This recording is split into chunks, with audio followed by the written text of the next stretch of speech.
Hello guys, কেমন আছো তোমরা?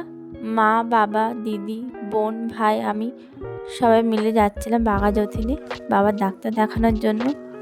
এসে মাত্র আমি আর বোন বাইরে বসেছিলাম। ওরা মিলে সবাই মিলে বাবাকে নিয়ে ভিতরে গিয়েছিল। পাশে একটা মল ছিল, ওখানে আমি আর বোন চলে গিয়েছিলাম। নিচের ফ্লোরটা ভালো করে ঘুরে তারপরে সেকেন্ড ফ্লোরে গিয়েছিলাম। ভালো করে ঘুরে ফিরে দেখলাম যে ক্রিসমাসের জন্য ট্রিটা খুব সুন্দর করে সাজিয়েছিল। তারপরে ওখান থেকে ঢুকে পড়েছিলাম স্মার্ট বাজারটা ভালো করে ঘুরছিলাম। এত চকলেট দেখে তো আমার তো খুবই ইচ্ছা করছিল সব কিছু কিনে নেওয়ার জন্য। তারপর কিচ্ছু কিনে আমরা ওখান থেকে বেরিয়ে পড়ি। বেরিয়ে মাত্র বোনের খুব ইচ্ছা হলো মোমো খাওয়ার জন্য। তারপর আমরা মোমো অর্ডার দিয়ে দিই।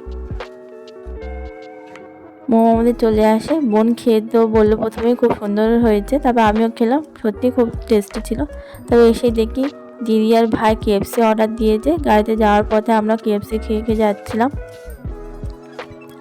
মাঝপথে আবার চা খাওয়ার জন্য দাঁড়িয়েছিল। দিদি আর বাবা চা খেয়েছিল, তার সাথে একটা ডিম টোস্টও খেয়েছিল বাবা। তারপর মাঝখানে আবার বিশালে গিয়েছিলাম। বিশালে এখন ভালো দারুণ দারুণ অফার চলছে। আমি তো একবার শপিং করেছি।